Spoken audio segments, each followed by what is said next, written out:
Good morning students. आज हम class 10th home science विषय के अंतर्गत घर की सजावट का अध्ययन करेंगे। तो जैसा कि हम सभी जानते हैं कि मनुष्य स्वभाव से ही सौंदर्य प्रेमी रहा है। सौंदर्य बोध की प्रवृत्ति मनुष्य की स्वाभाविक विशेषता है। यही कारण है कि मनुष्य प्रत्येक वस्तु के साथ साथ अपने घर को भी सुंदर व सुसज्जित रखना चाहता है। क्योंकि मनुष्य के दिन की जो शुरुआत होती है वह घर से ही होती है, और घर सुसज्जित और सुव्यवस्थित होता है तो मन में एक उत्साह भी रहता है और मानव मस्तिष्क में सकारात्मक गुणों का संचार भी होता है। गृह सज्जा के क्षेत्र में जो गृहिणी का है वह महत्वपूर्ण स्थान होता है। गृहिणी जो अपने अंदर निहित सौंदर्य के गुणों को घर की सजावट के माध्यम से अभिव्यक्त करती है। तो हम जानते हैं घर की सजावट क्या है। घर की सजावट का तात्पर्य घर की आंतरिक सजावट से है, अतः घर की सजावट को आंतरिक सजावट भी कहते हैं। अतः घर सज्जा से आशय उस प्रकार से है जिसके अंतर्गत गृह प्रबंधन के उपयोग में आने वाली वे सभी वस्तुएं आ जाती हैं जो उपयोगी होती हैं, जो आरामदायक होती हैं तथा उन्हें सौंदर्यात्मक ढंग से इस प्रकार क्रमबद्ध एवं सुव्यवस्थित किया जाए जिससे उनकी देख रेख भी सफलतापूर्वक और सरलता के साथ किया जा सके। अब जानना चाहेंगे गृह सज्जा की उपयोगिता तथा महत्व क्या है। तो इसमें कुछ है जिसके अंतर्गत हम जानेंगे घर के आकर्षण में वृद्धि, मानवीय कलात्मक अभिरुचि का प्रदर्शन, घर की वस्तुओं की स्थानों का सदुपयोग, वस्तुओं की सुरक्षा, श्रम तथा समय की बचत, अनुशासित जीवन का आधार और स्वास्थ्य के दृष्टिकोण से गृह सज्जा का महत्व। तो आप जानते हैं कि मनुष्य के जीवन में सुंदर और सुव्यवस्थित घर का महत्व बहुत होता है, क्योंकि अगर घर सुंदर और सुव्यवस्थित होगा तो बहुत आकर्षक भी दिखता है। वहीं दूसरी ओर घर की वस्तुओं को अगर सही से सदुपयोग किया जाए और ढंग से सही तरीके से रखरखाव किया जाए तो वह और भी आकर्षक हो जाता है। तो हम जानेंगे घर की आकर्षण में वृद्धि, सीढ़ी की चर्चा करेंगे। तो गृह सज्जा घर का आकर्षण स्वरूप प्रदान करता है। एक सुसज्जित घर प्रत्येक व्यक्ति के अंदर स्फूर्ति प्रदान करता है और इसके विपरीत अव्यवस्थित घर में किसी प्रकार का आकर्षण नहीं होता है, किसी भी चीज को आकर्षण और नकारात्मक ऊर्जा का संचार होता है। अब दूसरा है मानवीय कलात्मक अभिरुचि का प्रदर्शन। गृह सज्जा वह माध्यम है जिससे मनुष्य की या गृहिणी की कलात्मकता को भी प्रदर्शन करती है। घर में उपस्थित अनिवार्य और सौंदर्यात्मक साधनों से कलात्मक अभिरुचि के माध्यम से ही वह जो घर की वस्तुएं को एक सही स्थान पर सुव्यवस्थित करके व्यवस्थित करके रखने से वो घर की शोभा भी बढ़ाती है। तीसरा है घर की वस्तुओं एवं स्थानों का सदुपयोग। घर सज्जा से तात्पर्य घर की बहुमूल्य वस्तुओं को सजाना ही नहीं अपितु उनको यथास्थान रखना और उसकी उपयोगिता को समझना भी है, और जिन वस्तुओं को कहाँ पर व्यवस्थित रखना है उसका भी क्रमबद्ध रूप से चयन करना होता है। इसका लाभ यह होगा कि जरूरत पड़ने पर उन वस्तुओं को ढूंढना नहीं पड़ेगा और उनका समुचित उपयोग भी किया जा सकेगा। अब आते हैं वस्तुओं की सुरक्षा। गृह सज्जा का संबंध केवल वस्तुओं को सुव्यवस्थित सजावट से नहीं अपितु घर की वस्तुओं की सुरक्षा से भी है। वस्तुओं को यदि यथास्थान पर रखा जाएगा तो और घर देखने में भी आकर्षक होंगी और उनमें जो भी होने वाली टूट फूट है या कोई मरम्मत करने वाला है तो वो भी समय पर हो जाएगा और उसके दोषों को निवारण भी हम कर सकते हैं। गृह सज्जा के माध्यम से ही हम किसी भी वस्तु का सदुपयोग किस तरह करना है, किस प्रकार उपयोग बनाना है और कौन सी वस्तु की सुरक्षा की आवश्यकता कितनी क्या। जैसे कांच की बनी हुई वस्तु होती है उनको ज़्यादा सुरक्षा प्रदान करनी होती है। कारण क्या है कि वो किसी भी समय हल्का सा धक्का लगने पर भी टूट सकता है, तो इस चीज से वस्तुओं की सुरक्षा भी बनी रहती है। अब हम आते हैं श्रम तथा समय की बचत। गृह सज्जा की अनिवार्य तत्व वस्तुओं को सुनियोजित ढंग से रखना भी है। अगर आप उनको सुनियोजित ढंग से रखेंगे तो इससे हमें श्रम की बचत होती है, समय की भी बचत होती है। जैसे कि मान लीजिए कि हम किसी भी चीज को सही ढंग से मतलब समय सही स्थान पर रखते हैं तो वो हमें ये पता रहता है कि हमें ये वस्तु हमने किस स्थान पर रखी है, तो उसे हमें ढूंढना नहीं पड़ता, जिससे कि हमारी समय की बचत होती है। और दूसरी बात, जैसे कि मान लो कोई चीज़ वस्तु ढूंढनी पड़ती है तो उसमें हमारा समय का दुरुपयोग होता ही होता है तथा हमारे श्रम की भी हानि होती है। कारण क्या है कि उस वस्तु को ढूंढने में काफ़ी समय लगता है और श्रम भी लगता है। तो इस तरह हम अपने अगर सही सुव्यवस्थित ढंग से अगर वस्तु को रखेंगे तो श्रम तथा समय की भी बचत करेंगे। फिर है अनुशासित जीवन का आधार। गृहसज्जा अनुशासित जीवन का आधार है, क्योंकि अगर हम अपनी वस्तुओं को सही स्थान पर रखेंगे, सही ढंग से रखेंगे, तो हम जहाँ से जिस वस्तु को उठाएंगे उस स्थान पर रखने का प्रयास करेंगे, जिससे हमारे अंदर अनुशासन की भावना का भी विकास होगा। और इसी तरह हम अपने जीवन में कभी भी इधर उधर वस्तुओं को फेंकेंगे नहीं, यथास्थान पर रखेंगे, जिससे कि हम अपने जीवन को अनुशासित बना सकते हैं और अपने अंदर उन गुणों का संचार भी कर सकते हैं जिनसे कि हमारी घर की सजावट में या घर की साज सज्जा में किसी प्रकार की रुकावट न बन पाए। अगला है स्वास्थ्य के दृष्टिकोण से गृह सज्जा का महत्व। शारीरिक स्वास्थ्य के लिए मानसिक रूप से स्वस्थ एवं प्रसन्न होना आवश्यक है। एक स्वच्छ एवं साफ सुथरे घर का वातावरण व्यक्ति को मानसिक तथा शारीरिक दोनों रूप से प्रभावित करता है, इसलिए स्वास्थ्य के दृष्टिकोण से भी गृह सज्जा का महत्व है। तो ये तरह गृह सज्जा का की उपयोगिता तथा महत्व हमारे जीवन में क्या है। अब हम जानेंगे कि गृह सज्जा के मुख्य सिद्धांत क्या है और जानेंगे गृह सज्जा के मुख्य सिद्धांत क्या है। तो सबसे पहला है सुंदरता का सिद्धांत, अभिव्यक्ति का सिद्धांत, उपयोगिता का सिद्धांत। तो सुंदरता के सिद्धांत से हमारा तात्पर्य गृह सज्जा में सुंदरता क्या होता है, एक अनिवार्य तत्व है। हम उस घर को सुसज्जित नहीं कर सकते जिसमें सुंदरता तथा आकर्षण ना हो, भले ही घर में कितनी ही आधुनिक वस्तुएं क्यों न रखी हो, कितने बहुमूल्य वस्तुएं क्यों न रखी हो, लेकिन हम उस घर को आकर्षक नहीं कर सकते। सुंदरता के प्रति विभिन्न विद्वानों का जो मत है एक मत नहीं है। कारण क्या है कि सभी विद्वान गृह सज्जा के अलग अलग मत देते हैं और सभी के विचार जो है जैसे नहीं होते, लेकिन फिर भी सभी लोग एक ऐसा मत है जिससे सभी लोग सहमत हैं। तो वह है कि सुंदरता प्रत्येक व्यक्ति अनिवार्य रूप से प्रभावित होता है, इसलिए गृह सज्जा में सुंदरता का पाया जाना नितांत आवश्यक होता है। प्रत्येक गृहिणी अपने घर को अधिक से अधिक सुंदर बनाने का प्रयास करती है और इसके लिए समुचित अध्ययन, निरीक्षण तथा निरंतर अनुभव द्वारा गृह सज्जा को अधिक से अधिक सुंदर बनाने और अधिक से अधिक सुंदरता के लिए वह विभिन्न प्रकार के माध्यमों को भी अपनाती है। जैसे वर्तमान समय में टीवी, इंटरनेट, पत्र पत्रिकाओं आदि के माध्यम से अर्जित ज्ञान द्वारा गृह सज्जा के सौंदर्य को अतिरिक्त समावेश किया जा सकता है, मतलब अतिरिक्त ढंग से आप इसको सजाने का प्रयास कर सकते हैं। दूसरा है अभिव्यक्ति का सिद्धांत। अभिव्यक्ति से उस विशेषता है जो गृह सज्जा को देखने से प्रकट होती है। वास्तव में प्रत्येक घर की गृह सज्जा को देखने में जिस भाव की प्राप्ति होती है उससे ही संबंधित गृह सज्जा की अभिव्यक्ति कहा जाता है। इस प्रकार गृह सज्जा के माध्यम से व्यक्ति की स्वाभाविकता, आत्मीयता, औपचारिकता, दृढ़ता, विश्रांति तथा जीवनता के आदि की भावनाओं को प्रेषित कर सकता है। गृह सज्जा के माध्यम से गृहिणी के व्यक्तिगत दृष्टिकोण की भी अभिव्यक्ति होती है, मतलब गृहिणी किस प्रकार की है, उसके सोचने समझने का ढंग है, वह उसके गृह सज्जा के माध्यम से भी उसकी अभिव्यक्ति की जा सकती है।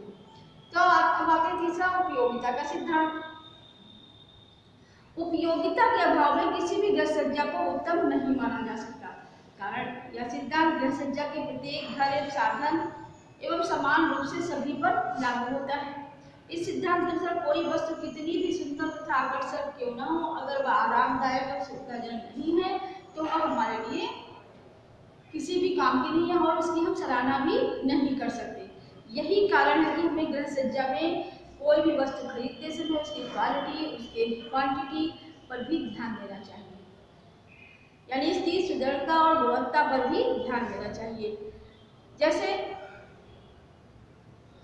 मान लीजिए हमने कोई फर्नीचर ही खरीदा है, वो देखने में तो बहुत सुंदर है लेकिन वो टिकाऊ नहीं है और जल्दी टूटने वाला है, तो ऐसे फर्नीचर को लेने से कोई फायदा नहीं जो हमें सुविधाजनक भी ना हो और हमारे लिए आरामदायक भी ना हो। तो इस प्रकार हमें जब भी कोई भी वस्तु खरीदना है तो उसकी उपयोगिता, उसकी गुणवत्ता पर भी ध्यान देना चाहिए। अब हम जानते हैं कि गृह सज्जा के व्यवहारिक नियम क्या है। तो हम लोग जानते हैं कि गृह सज्जा के व्यवहारिक नियम, इसमें अनुरूपता का भाव है, तालमेल का भाव, संतुलन का भाव, कलात्मक भाव और अनुपात। तो हम आते हैं अनुरूपता के भाव के अंतर्गत। तो अनुरूपता का के भाव से तात्पर्य कि कमरे के विभिन्न वस्तुओं के आकार में पारस्परिकता बनी होनी चाहिए। गृह सज्जा में वस्तु का चयन करते समय उसकी व्यवस्था में एकता के भाव का विकसित होना चाहिए। अनुरूपता की न होने की स्थिति वस्तु के चुनाव की व्यवस्था में एकता नहीं रहती है। अनुरूपता के अंतर्गत सुसज्जित वस्तुओं के रंग, रूप, आकार, रचना, विचार आदि का ध्यान रखा जाता है। उदाहरण के लिए जैसे मान लीजिए कमरे की बनावट के अनुसार इसके रंग योजना तैयार की जाती है। जैसे छोटे कमरों में हल्के रंग उपयुक्त होते हैं और बड़े कमरों में गहरे रंग उपयुक्त होते हैं। ऐसे ही जो खिड़की, दरवाजे, पर्दे लगाए जाते हैं वो भी जो कलर आपके लगा हुआ उसके अनुरूप ही लगाना चाहिए, जिससे कि वो तालमेल खाता है। दूसरा है संतुलन का भाव। संतुलन के भाव का अर्थ है कि गृह निर्माण में चित्र, रंग, मूर्तियां, फूलदान आदि समान दूरी पर रखे सजाने चाहिए। कमरा अगर छोटा है तो उसमें उसके अनुसार ही वस्तु रखनी चाहिए। संतुलन औपचारिक भी हो सकता है और अनौपचारिक भी हो सकता है। औपचारिक संतुलन से आशय जैसे मान लीजिए कि कमरा आपका बड़ा है या जो भी है, तो उसमें केंद्र के दोनों ओर एक ही आकार, एक ही समान वस्तु भाग्य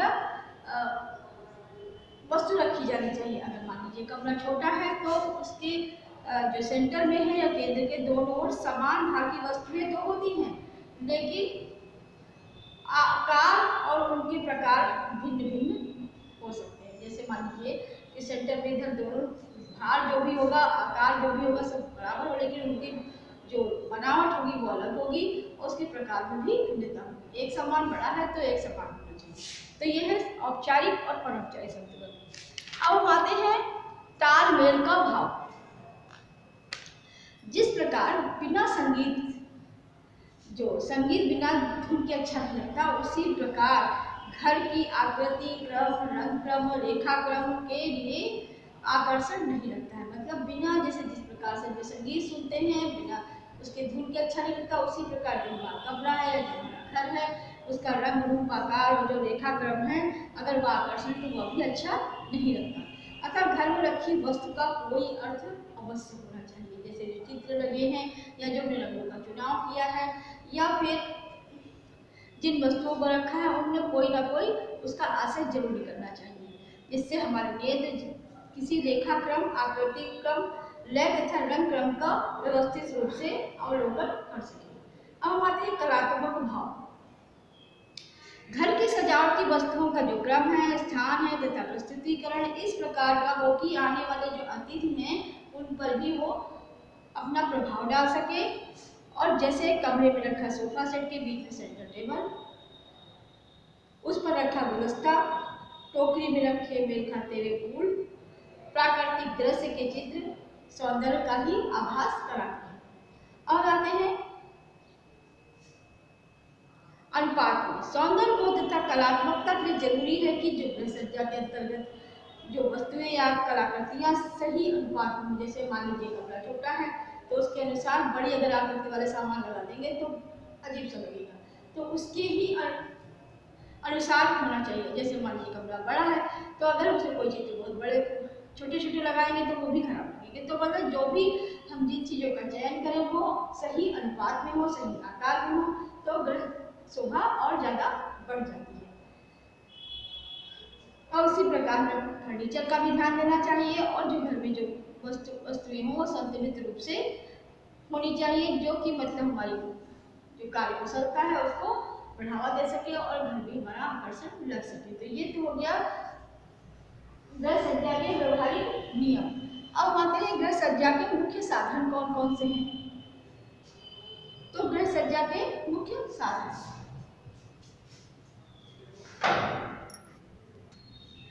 और आते हैं फर्नीचर के ऊपर। जो गृह सज्जा के मुख्य साधन है उनमें कौन कौन से फर्नीचर प्रयोग लाए जाते हैं और कौन कौन से वस्तुएं हैं और किस प्रकार में खरीदनी चाहिए और कौन कौन से ध्यान रखना जरूरी होता है।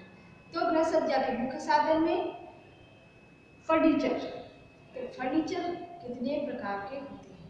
फर्नीचर तो गृह सज्जा के मुख्य साधन माना जाता है। फर्नीचर में वे सभी वस्तुएं आती हैं जिनका प्रयोग परिवार के सदस्य विश्राम हेतु करते हैं। वे वस्तुएं घर की शान और रौनक बढ़ा देती है। फर्नीचर विभिन्न प्रकार के होते हैं। कौन कौन से होते हैं। नंबर 1 लकड़ी से निर्मित फर्नीचर, दूसरा रेत से निर्मित फर्नीचर, तीसरा है प्लास्टिक का फर्नीचर, चौथा है सनमाइका युक्त फर्नीचर, पांचवा है रेक्सिन युक्त फर्नीचर। तो पहला आप जानते हैं लकड़ी से निर्मित फर्नीचर। तो परंपरागत रूप से आपने देखा है कि लकड़ी के फर्नीचर का प्रयोग सबसे अधिक होता है।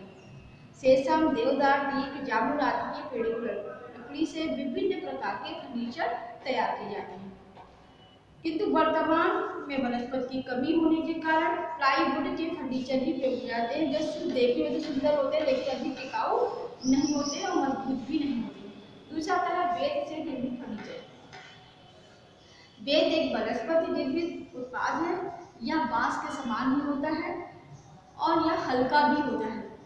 फर्नीचर बनाने में इसका बहुत ही उपयोग मतलब विस्तृत तौर पर इसका उपयोग देखा जाता है। यह बहुत हल्का होने के साथ साथ टिकाऊ भी होता है। जैसे बरामदा, लॉन, गैलरी आदि में इसका प्रयोग अधिक करते हैं। आज के फर्नीचर उद्योग में बहुत सुंदर आकार के विभिन्न रंगों वाले बेत निर्मित उत्पाद आसानी से मिल जाते हैं। बेत निर्मित फर्नीचर मध्यम रूप से मजबूत होता है। अब हम आते हैं प्लास्टिक का फर्नीचर। प्लास्टिक का फर्नीचर आज वर्तमान समय में इसका प्रयोग बहुत ज़्यादा हो रहा है क्योंकि यह टिकाऊ भी होता है, यह आसानी से साफ भी हो जाता है और हल्के होने के साथ साथ कहीं भी उसे उठाने और रखने में भी आसानी होती है। तो वर्तमान में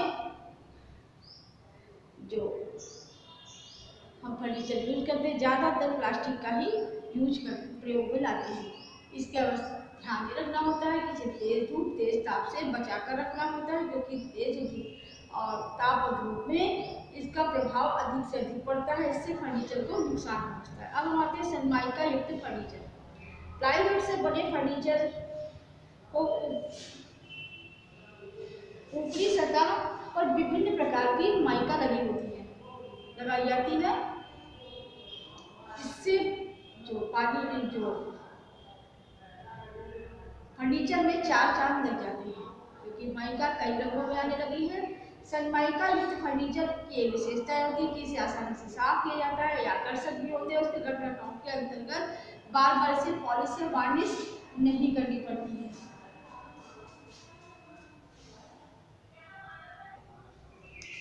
अब आते हैं रेक्सीन युक्त फर्नीचर। तो रेक्सीन युक्त आधुनिक युग में फर्नीचर को अधिक सुंदर और आरामदायक बनाने के लिए विभिन्न प्रकार के फॉर्म के ऊपर रेक्सीन तथा टेपेस्ट्री का प्रयोग किया जाता है। इस अधिकदार बनाने के लिए रुई, जूट, स्प्रिंग आदि का तथा रबड़ तथा फोम आदि का प्रयोग किया जाता है। यहाँ फर्नीचर उच्च कोटि का माना जाता है क्योंकि आरामदायक भी होता है और देखने में भी यह आकर्षक होता है। अब हमें ध्यान देना है कि फर्नीचर खरीदते समय हमें कौन कौन सी मुख्य बातें ध्यान में रखनी चाहिए। तो सबसे पहले फर्नीचर खरीदते समय उसकी पॉलिशिंग पर ध्यान दें। ऐसा फर्नीचर आपके घर की खूबसूरती में चार चांद लगा सकता है या नहीं, घर के फ्रेम से मैच होता है या नहीं। जैसे अधिक नक्काशी व खुदाई वाले फर्नीचर की जो डिजाइन है उसे फर्नीचर की सफाई जो सही रूप से नहीं हो पाती और नहीं और वह गंदा दिखाई देने लगता है। इसलिए फर्नीचर खरीदते समय ये सब चीज़ों का ध्यान देना चाहिए। दूसरा, फर्नीचर खरीदते समय उसकी उपयोगिता का ध्यान रखना भी आवश्यक। केवल दिखाने के लिए फर्नीचर नहीं खरीदना चाहिए। जैसे कि कहीं किसी व्यक्ति का दूसरी जगह ट्रांसफर हो जाता है या उसे कहीं और जाना होता है तो उसे लाने ले जाने में भी वह सुविधाजनक हो और टिकाऊ हो, जिससे कि उसे एक स्थान से दूसरे स्थान ले जाना हो तो वह सरलतापूर्वक चला जा सके। फिर है फर्नीचर का टिकाऊपन तथा गुणवत्ता का विशेष ध्यान रखना चाहिए।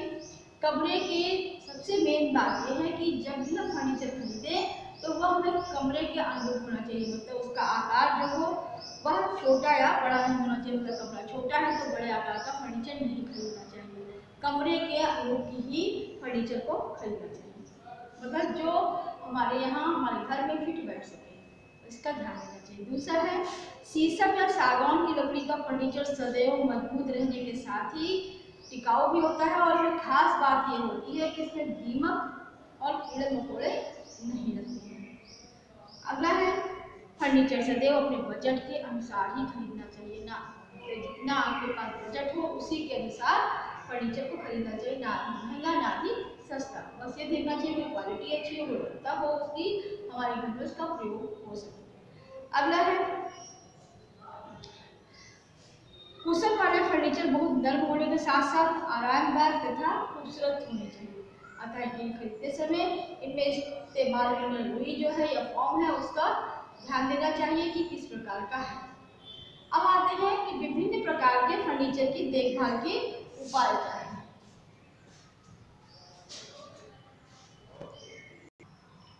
अब आते हैं कि विभिन्न प्रकार के फर्नीचरों की देखभाल के क्या उपाय हैं और किस प्रकार में इनकी देखभाल करनी चाहिए। तो सबसे पहले हम आते हैं कि लकड़ी के फर्नीचर की देखभाल के क्या उपाय हैं और किस प्रकार में करनी चाहिए। अधिकांशतः घर में प्रयुक्त होने वाली जो फर्नीचर होते हैं वह लकड़ी के बने होते हैं। इनकी देखभाल और सफाई के निम्नलिखित बातों को ध्यान में रखना आवश्यक है। नंबर 1, लकड़ी के फर्नीचर की सफाई प्रतिदिन की जानी चाहिए, क्योंकि घर में झाड़ू लगाते समय देखिए धूल मिट्टी जो होती है वह उस पर जम जाती है, इसलिए इसे ब्रश से या सूखे कपड़े से उसे प्रतिदिन साफ करना चाहिए। दूसरा है फर्नीचर पर लगी गंदगी को साफ करने के लिए उसे गीले कपड़े अथवा साबुन के पानी से पोंछ देना चाहिए और उन्हें तुरंत ही सूखे कपड़े से भी पोंछ देना चाहिए, क्योंकि गीला अगर लगा रहेगा तो उसमें नमी पकड़ने का डर बना रहता है। तीसरा है कि फर्नीचर की सफाई के लिए पानी में सिरका मिलाकर उपयोग किया जा सकता है। यदि फर्नीचर साफ भी हो जाता है तो उसमें चमक भी आ जाती है, क्योंकि अगर सिरका मिलाते हैं तो उसे सफाई के साथ साथ में उसकी जो चमक होती है, लाइटिंग होती है, वह भी वापस आ जाती है। चौथा है कि फर्नीचर पर लगे दाग धब्बों को छुड़ाने के ऑक्जेलिक अम्ल, अमोनिया या स्पिरिट आदि का प्रयोग भी किया जा सकता है। पांचवा है फर्नीचर पर लगी खरोंचों को दूर करें, उसे मोम से रगड़ा जा सकता है, जिससे कि उसकी जो खरोंचे हैं या दरारें हैं वह मोम से भर जाती हैं और फिर उसे पुटीन आदि का जो प्रयोग मिलाकर उसे वार्निश कर देने से उसे चमक भी आ जाती है और टिकाऊ भी हो जाता है। जैसे कि मान लीजिए आपकी कोई फर्नीचर दरार या खरोंच पड़ गई है तो उसके लिए हम उसमें मोम रगड़ देते हैं, मोम रगड़ने से मोम से दरारें भर जाती हैं, उसके बाद से पुटीन लगाकर वार्निश कर देते हैं, जिससे कि वह फिर पहले की भांति वह फर्नीचर हो जाता है। अब आते हैं कि प्लास्टिक का फर्नीचर। प्लास्टिक के फर्नीचर की देखभाल में सफाई अपेक्षाकृत सरल है। दैनिक सफाई में इन्हें केवल झाड़ पोंछ कर साफ किया जा सकता है। प्लास्टिक के फर्नीचर की देखभाल की विधि निम्न है। प्लास्टिक के फर्नीचर लगे दाग धब्बों को हटाने के गीले कपड़े अथवा साबुन के पानी का प्रयोग किया जाता है, इससे दाग धब्बे आसानी से साफ हो जाते हैं। और प्लास्टिक के फर्नीचर देखभाल में आवश्यक है धूप अथवा ताप से बचाकर रखा जाए। अगला आता है धातु के फर्नीचर। धातु के फर्नीचर क्या है? देखा होगा आजकल घरों में कुछ हम लोहे के फर्नीचर भी यूज करते हैं और एल्युमिनियम के भी यूज करते हैं। तो जो धातु से जो बने हुए कुछ लोहे के भी हो सकते हैं और एल्युमिनियम की धातु से बने भी हो सकते हैं। तो एल्युमिनियम के फर्नीचर के लिए नियमित सफाई ही पर्याप्त है, क्योंकि इन पर जंग नहीं लगता है। ये जैसे रहते हैं वैसे हमेशा बने रहते हैं, क्योंकि बस झाड़ पोंछ दीजिए फिर वैसे ही वैसे। लेकिन जो लोहे के फर्नीचर होते हैं उनमें जंग लगने का खतरा रहता है। तो ऐसे के इनकी जो सफाई की विधि है वह हम तो निम्न प्रकार से कर सकते हैं। नंबर 1, दाग धब्बे लगने की स्थिति में गीले कपड़े साबुन का पानी का प्रयोग किया जाए, परंतु उसके तुरंत बाद ही उसे सूखे कपड़े से पोंछ दिया जाए। चौथा, लोहे के फर्नीचर की देखभाल के लिए एल्युमिनियम के फर्नीचर के ही समान हो और समय समय पर उन पर पेंट कराना आवश्यक है, क्योंकि पेंट हटने के बाद जो लोहे का फर्नीचर है वह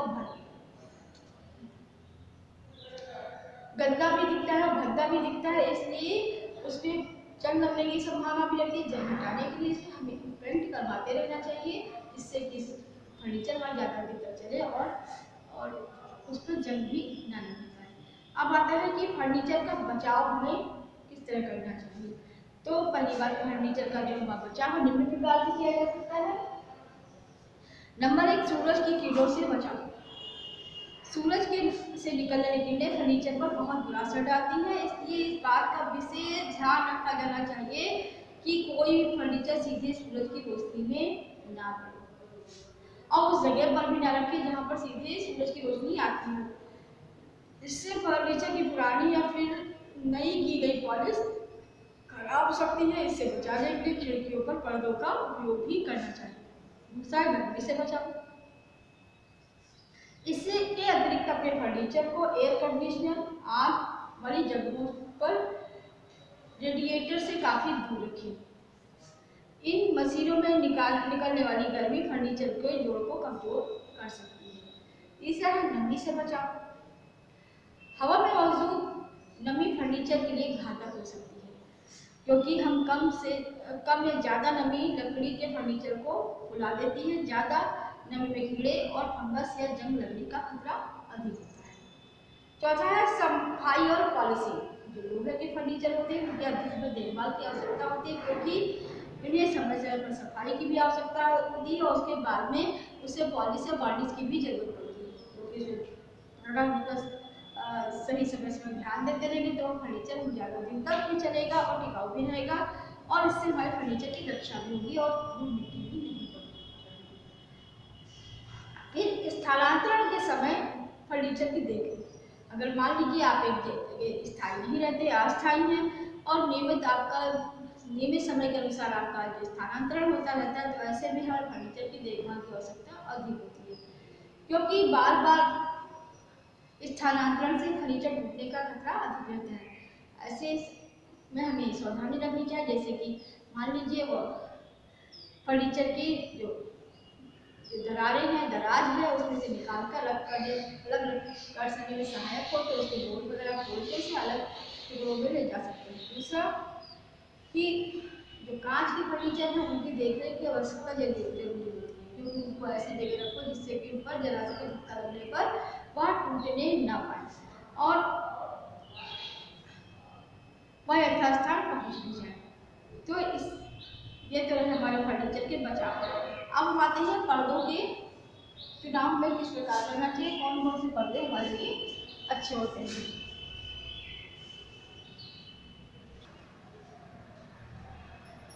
अब ध्यान देना चाहिए, फर्नीचर के साथ साथ में पर्दों का भी हमारे घर की सजावट में बहुत बड़ा महत्व है, योगदान भी है। तो जो पर्दे जो प्रयोग बुलाते हैं उनमें हमारा क्या महत्व है, इसके बारे में क्या कहना। फर्नीचर के साथ साथ गृह सज्जा में पर्दों का विशेष महत्व है। खिड़की और दरवाजों पर कलात्मक ढंग से पर्दे लगाए जाते हैं।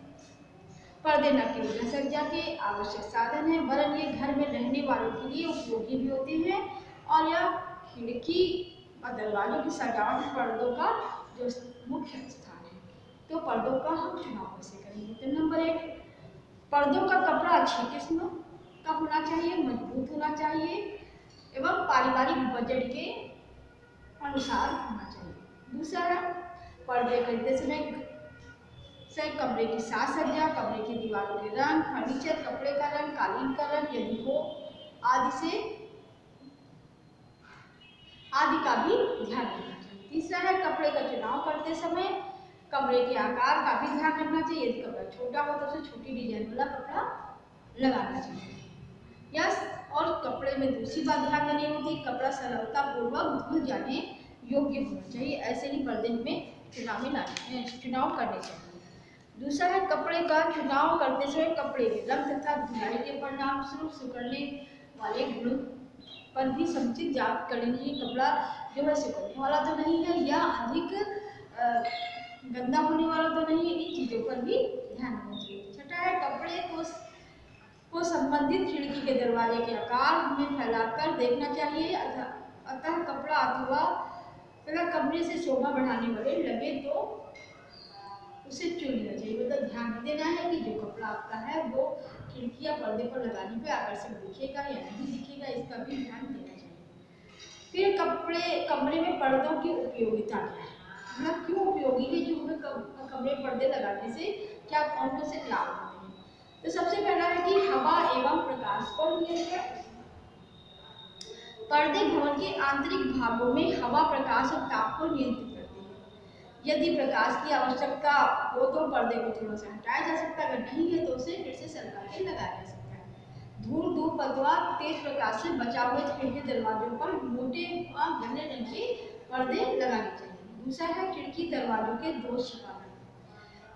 घर के दरवाजे और खिड़की की छोटी मोटी टूट फूट आई हो तो वह पर्दों के माध्यम से उसे छिपाया भी जा सकता है। फिर है कमरे की सजावट में वृद्धि करना। उत्तम किस्म के पर्दे घर की सजावट को और भी बढ़ाते हैं। पर्दों के बिना घर की सजावट अधूरी सी प्रतीत होती है। घर को सुसज्जित बनाने के सुंदर दिखने में पर्दों का विशेष महत्व भी होता है। घर को आंतरिक सज्जा में पर्दे गृहिणी तथा उसकी कलात्मक रुचि का भी ज्ञान होता है और उसकी अभिव्यक्ति भी होती है। गृह सज्जा विशेषज्ञों के अनुसार जिस प्रकार वस्त्र महिलाओं को सुशोभित करते हैं, उसी प्रकार पर्दे घर के दरवाजे, खिड़की आदि की सुंदरता को भी बढ़ाते हैं। हमें एकाग्रता प्रदान करना, तो जो पर्दों से कमरे का वातावरण शांत बना रहता है। पर्दों द्वारा सोते समय एकाग्रता एवं वार्तालाप जैसे बाहरी प्रभावों एवं व्यवधानों से बचा जा सकता है। जैसे मान लीजिए बैठक में अतिथि बैठे और वार्तालाप कर रहे हैं, तो उस समय अगर अब पर्दा लगा होता है तो उनकी जो आवाज़ें हैं वो बाहर नहीं आ पाती और बाहर जाती भी नहीं। तो ये सबसे भी इससे सुरक्षा मिलती है। तो इसमें क्या होता है, एकांतता प्रदान होती है। अब पर्दे लगाने की विधि क्या है। नंबर 1, जो कपड़े की लंबाई है कम से कम 15 सेंटीमीटर, कपड़ा अधिक रखें, मतलब जितनी लंबाई उससे 15 सेंटीमीटर जो कपड़ा अधिक रखना चाहिए। यदि एक धुलाई के बाद कपड़े में सिकुड़ ना जाए तो लंबाई बढ़ाई भी जा सकती है। दूसरा है कपड़े की लंबाई में कम जो दरवाजा खिड़की है उसे नाप लेते समय जमीन से 6-7 इंच ऊपर उठा के लेंगे, ताकि जो पर्दा है वो नीचे लटके नहीं, लटके नहीं, जब वो जमीन की फर्श को छुएगा। तीसरा है कपड़े का ऊपरी सिरा सिलते समय उन्हें बना बनाए फीता लगाएं, और जो बाजार में आसानी से मिल जाता है उसे हुक लगाने के लिए छेद भी बने होते हैं, छिद्र बने होते हैं, जिससे आसानी से उसमें धागे को या उसका कपड़े प्रयोग जा सकते हैं। फिर इन छिद्रों में थोड़े थोड़े दूर पर हुक लगाए जाते हैं और ये उनके छल्ले प्लास्टिक या एल्युमिनियम के बने होते हैं तथा बाजार में आसानी से उपलब्ध होते हैं। पर्दों को लगाने के लिए दीवार पर राड या पैलमेट की आवश्यकता होती है। पैलमेट लकड़ी या प्लाईवुड के बने होते हैं जिसमें राड लगाया जा सकता है। पैलमेट की लंबाई 10 से 15 सेंटीमीटर तक हो सकती है। इन्हीं छल्लों को सहारे से पर्दे लगाए जाते हैं। पैलमेट का प्रचलन समाप्त होने लगा, अब केवल स्टील या एल्युमिनियम की राड से ही छल्ले जोड़कर पर्दों को उनके सहारे लटकाया जाता है। इन राड के दोनों सिरों पर क्लैंप लगा दिया जाता है जिससे कि उसमें आसानी से छिपाया जा सके और पर्दे जो हमें लगाने में भी आसानी होती है। दूसरा है दरी एवं कालीन। तो गृह सज्जा में फर्श की सजावट के लिए फर्श के बिछावन का प्रयोग भी किया जाता है। इसमें जो गृह स्वामी है, जो गृहिणी है, उसकी मतलब कलात्मकता का भी ज्ञान होता है और उसकी उच्चता का भी ज्ञान होता है कि मतलब किस प्रकार के हैं, उनका रहन सहन क्या है और किस प्रकार से इन्होंने प्रयोग बताया हुआ है। और यह जो बिछावना दरी है कमरे की सुंदरता में 4 चांद लगा देता है। इनका प्रयोग कमरे की सजावट की दृष्टि से किया जाता है। और जहाँ ठंडे प्रदेशों में इन्हें अक्सर फर्श पर बिछाया जाता है, क्योंकि वहाँ पे उसकी उष्णता को भी बनाए रखते हैं और इससे ठंड का एहसास भी नहीं होता है। इस पे ध्यान क्या देना है कि इसे खरीदते समय व्यक्ति के लिए संभव नहीं होता कि ना तो अधिक इसे महंगी खरीदनी चाहिए, ना ही अधिक सस्ती या टिकाऊ होनी चाहिए, और बजट के अनुसार होनी चाहिए।